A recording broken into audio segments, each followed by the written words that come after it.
Hello and welcome to success मंत्रा।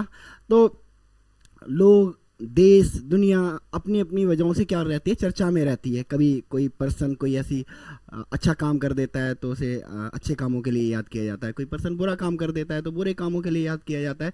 वैसे ही कोई country अगर कुछ अच्छा करता है तो उसको अप्रिसिएट किया जाता है। दुनिया भर में अगर कोई कुछ बुरा करता है तो उसको भी उसके हिसाब से एवेल्युएट किया जाता है। एंड कभी कभी कुछ जाने अनजाने में ऐसे काम हो जाते हैं जिसके लिए, है ना, कुछ लोग, कुछ देश, कुछ नेशंस क्या हो जाते हैं, कॉमेडी की वजह बन जाते हैं। और ऐसे ही अभी एक चर्चा में एक कंट्री रशिया, जिन्होंने अभी हाल ही में अनाउंस किया है कि भाई हम अपने यहाँ पे एक मिनिस्ट्री बनाने जा रहे हैं, एक स्पेसिफिक मिनिस्ट्री बनाने जा रहे हैं जिसका नाम होगा मिनिस्ट्री ऑफ सेक्स।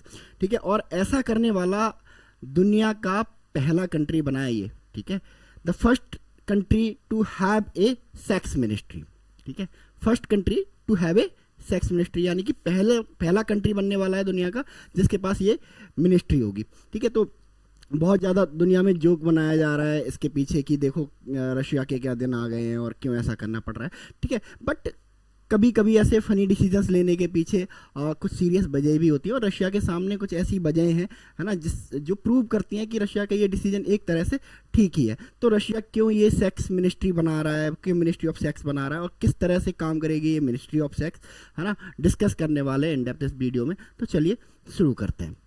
ठीक है, तो अभी हाल ही में रशिया के एक टॉप ऑफिशियल्स ने इस तरह की जानकारी दी कि भाई we are going to form a sex ministry. ठीक है, तो दुनिया भर में इस पे जोक बनने लगे। ठीक है, बट जब उनसे रीजन पूछा गया कि भाई क्यों, क्या ये कोई पब्लिसिटी स्टंट है, ठीक है, तो उन्होंने कहा कोई पब्लिसिटी स्टंट नहीं है। ठीक है, वी हैव ए, है ना, एक सुपर प्रेसिडेंट जिसको किसी पब्लिसिटी की ज़रूरत नहीं है।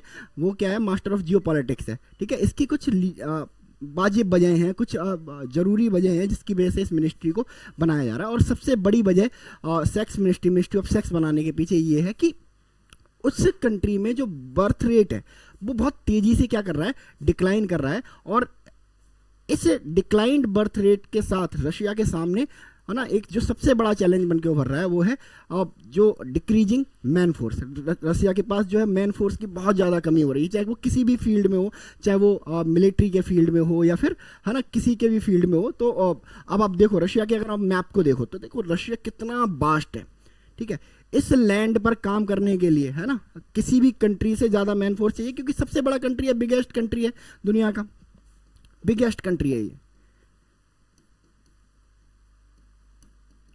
सबसे ज़्यादा लैंड मास पूरी दुनिया में अगर किसी कंट्री के पास है तो रशिया के पास है। तो जब सबसे बड़ा लैंड मास रखता है तो इनको सबसे ज़्यादा मैन पावर की भी तो ज़रूरत होगी, है ना। Man power in the sense, है ना, एग्रीकल्चर के फील्ड में, इंडस्ट्री के फील्ड में, और सबसे मोस्ट इंपॉर्टेंट, क्योंकि रशिया एक कम्युनिस्ट कंट्री है, डिक्टेटरशिप कंट्री है, तो सबसे ज़्यादा ज़रूरत जो इन्हें मैन पावर में है वो है इनकी मिलिट्री में। ठीक है, रशिया के पास बहुत तेज़ी से जो उसके सैनिक हैं, जो सोल्जर्स हैं, वो कम होते जा रहे हैं। और आपने सुना होगा कि नॉर्थ कोरिया के साथ डील की है, नॉर्थ कोरिया ने अपने 50,000 सोल्जर्स रशिया यूक्रेन वॉर में लड़ने भेजे हैं। ठीक है, कई सारी प्राइवेट आर्मी इन्होंने बना के रखे हैं। अभी हमने पास्ट में डिस्कस किया था कि कैसे एक प्राइवेट आर्मी ने रशिया के अगेंस्ट रिवोल्ट कर दिया था। तो रशिया के पास मैन पावर इतना कम है कि उसे नॉर्थ कोरिया से अपने सोल्जर्स बोरो करने पड़ रहे हैं। इवन रशिया यूक्रेन वॉर के टाइम पे, है ना, रशिया ने एक ओपन हायरिंग भी निकाली थी मतलब सोल्जर्स की, कि भाई जो रशिया को प्यार करते हैं, जो रशिया को सपोर्ट करते हैं, है ना, तो घर बैठे सपोर्ट करने से कुछ नहीं होगा। आप देश दुनिया में कहीं भी रहते हो, आप रशिया आइए और रशिया के लिए फाइट कीजिए। ठीक है, तो ये दिखा रहा था कि रशिया के पास जो मैन पावर है, मिलिट्री मैन पावर है, उसकी क्या ना कितनी कमी है। दैट इज भाई, है ना, कि रशिया को इस तरह का ये फैसला लेना पड़ा है मिनिस्ट्री ऑफ सेक्स का, ताकि जो बर्थ रेट है वो इंक्रीज करे और आने वाले समय में जो रशिया की जो पास जो मैन पावर है वो इंक्रीज हो सके। क्योंकि आने वाले साल रशिया के लिए बहुत ज़्यादा चैलेंजिंग होने वाले हैं। लाइक जैसे अगर बोला जाता है कि भाई जो अगला जो वॉर होने वाली है, जो वर्ल्ड वॉर होने वाली है, वो वाटर के लिए होने वाली है। ठीक है, एक लड़ाई वाटर के लिए होगी। अब इस लड़ाई में रशिया कैसे पिक्चर में आएगा, है ना। और ऐसा भी बोला जाता है कि अगली जो लड़ाई होने वाली है वो रशिया के अगेंस्ट ही होने वाली है ना। What is the reason behind it? ठीक है, the sole reason behind it कि रशिया दुनिया में सबसे ज़्यादा फ्रेश वाटर रिजर्व होल्ड करके रखता है, ठीक है। यानी कि दुनिया में सबसे ज़्यादा जो पीने योग्य पानी है ना, उसके रिजर्व सबसे ज़्यादा कहाँ है, रशिया में है ना। और दुनिया में इस समय सबसे ज़्यादा स्कार्सिटी किस चीज़ की है, पीने योग्य पानी की। आप देखो अब साउथ अफ्रीका में D0 हो चुका है, इंडिया में भी कई कई जगह पे पानी खत्म हो रहा है, चाइना के पास तो पानी की सबसे ज़्यादा कमी है ना। दैट इज़ वाई ये बोला जाता है कि आने वाले समय में जो रशिया है ना, पूरी दुनिया का एक प्राइम टारगेट होगा, जस्ट बिकॉज ऑफ वहाँ पर जो फ्रेश वाटर रिजर्व है वो बहुत ज़्यादा मात्रा में है, ठीक है। और पूरी दुनिया की अगर बात भी ना करें ना, चाइना का तो प्राइम टारगेट होने वाला है, क्योंकि सबसे ज़्यादा कमी चाइना के पास ही है फ्रेश वाटर रिजर्व की। तो आने वाले समय में है ना, चाइना का प्राइम टारगेट रशिया बन सकता है। और रशिया को ये बात पता है, दैट इज़ भाई वो अपनी बर्थ रेट इंक्रीज करने वाला है कि भाई आप कितना भी ग्रो कर जाओ, बट अगर आपके पास कितना भी आप टेक्नोलॉजिकली एडवांस बन जाओ, है ना, but at the end of the day जो वॉर है वो किसकी मदद से जीती जाएगी, सोल्जर्स की मदद से जीती जाएगी, मैन पावर की मदद से जीती जाएगी। इसी वजह से क्या है, रशिया ने है ना इस तरह का ये बिजार डिसीजन लिया कि भाई हम एक मिनिस्ट्री ऑफ सेक्स बनाएंगे ताकि उनकी जो बर्थ रेट है वो इंक्रीज कर सके, है ना। What is the reason behind declining birth rate in Russia, ठीक है। तो इसके मोटा मोटी बहुत सारे देखो USSR बेस्ड रीजन भी है।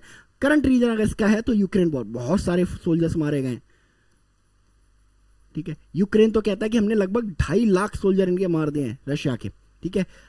ऑफिशियल आंकड़ा ना तो रशिया ने बताया ही नहीं है कि हमारे कितने फौजी मरे हैं, ठीक है। अगर यूक्रेन कितना भी झूठ बोल रहा है ना, तो कम से कम 1 लाख तो उसने मारे होंगे, और 1 lakh is a huge loss, ठीक है। तो एक तो रशिया यूक्रेन वॉर की वजह से जो मैन पावर लॉस हुआ है, दैट इज वाई रशिया इतना डेस्परेट है अपनी बर्थ रेट बढ़ाने के लिए। दूसरा रीजन क्या है कि जब USSR टूट गया या स्लो डाउन में चल रहा था, वो 1990s का पीरियड, ठीक है, उस समय पे रशिया में बहुत ज़्यादा इकोनॉमिक क्राइसिस चल रही थी।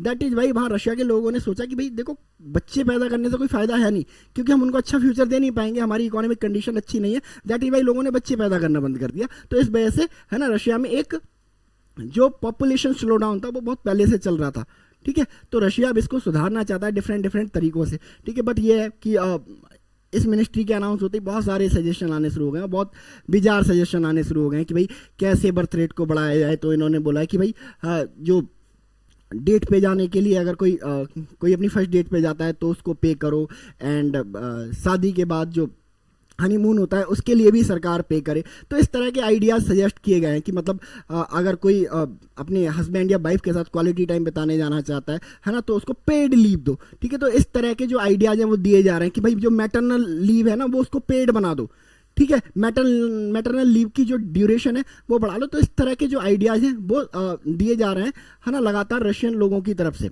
ठीक है। अगर बात करें इंडिया की, तो क्या इंडिया में ऐसी सिचुएशन है या इंडिया में ऐसी सिचुएशन कभी आ सकती है, ठीक है। तो अभी इंडिया का जो है ठीक है बर्थ रेट, ठीक है। अगर माइक्रो ट्रेंड की बात करें तो इंडिया का जो बर्थ रेट है in the year 2024 which is 16.750 पर 1000 पीपल, यानी कि 1000 लोगों पे 16 बच्चे पैदा हो रहे हैं, विच इज क्वाइट, है ना, राइट, है ना। अगर इंडिया की फर्टिलिटी रेट की बात करें, है ना, तो 2024 में ये जो फर्टिलिटी रेट रही है 2.122 बर्थ पर वुमन, यानी कि एक औरत ने ऑन एंड एवरेज 2.1 बच्चों को जन्म दिया, यानी कि 2.1 जो हमारी TFR है वो रही है। तो इंडिया में अभी सिचुएशन लगभग ठीक है, और हमें इस पेस को थोड़ा सा कम करके ना थोड़ा एवरेज पे लेके आना है ना। हमें एकदम पॉपुलेशन एक्सप्लोजन भी नहीं करना जो ऑलरेडी हमारे इंडिया में हो चुका है ना। ऐसा नहीं है कि पॉपुलेशन की वजह से ही गरीब हो जाए, ठीक है। तो हमें एक एवरेज मेंटेन करने की जरूरत है। बट रशिया जैसी सिचुएशन हमारे यहाँ नियर 40-50 साल तक हमारे यहाँ नज़र नहीं आती है, ठीक है। चाइना में भी सेम सिचुएशन आने वाली है, क्योंकि उन्होंने क्या किया, एकदम से अपनी बर्थ रेट को क्या कर दिया, कंट्रोल कर दिया, क्योंकि डिक्टेटरशिप है। उन्होंने बोला कि भाई है ना, no child policy, 1 child policy की वजह से वहाँ भी है ना रशिया जैसी कमोबेश सिचुएशन 10-20 साल के अंदर वहाँ पे देखने को आने वाली है। बट इंडिया में अभी नियर फ्यूचर में ऐसी कोई सिचुएशन देखने को नहीं मिलने वाली है, ठीक है। तो ये रही कुछ वजह जिसकी वजह से जो रशिया है वो सेक्स मिनिस्ट्री ऑफ सेक्स है ना एस्टेब्लिश करने वाला है। मतलब है ना, बस ये क्या है कि वेस्टर्न वर्ल्ड क्या है कि उन्हें तो रशिया को मॉक करने का एक बहाना चाहिए, but this is a serious issue. और रशिया ने एक है ना जो स्टेप लिया है, उनकी भी एक है ना मशीनरी होगी पूरी की पूरी, एक थिंक टैंक होगा जिसने सोच के ये डिसीजन लिया होगा। तो हमें ऐसे किसी को मॉक नहीं करना चाहिए, ठीक है। और रशिया का हम जस्ट लैंड मास हम देख ही चुके हैं कि रशिया को पॉपुलेशन की, मैन पावर की कितनी ज़्यादा ज़रूरत है, ठीक है। तो ये रहा analysis regarding Y Russia is establishing ministry of sex. अगर बात करें रशिया के बारे में, बेसिक इंफॉर्मेशन के बारे में, तो रशिया की जो कैपिटल है वो क्या है, मॉस्को है। ठीक है, अगर करेंसी की बात करें तो ये रूबल है। ठीक है, और प्रेसिडेंट की बात करें तो एवरीबडी नो अबाउट हिम, है ना, Vladimir Putin is the president of Russia. ठीक है, तो ये रहा इन डेप्थ एनालिसिस इशू के बारे में। मिलते हैं हम लोग नेक्स्ट टॉपिक में, तब तक के लिए thank you so much and God bless you all.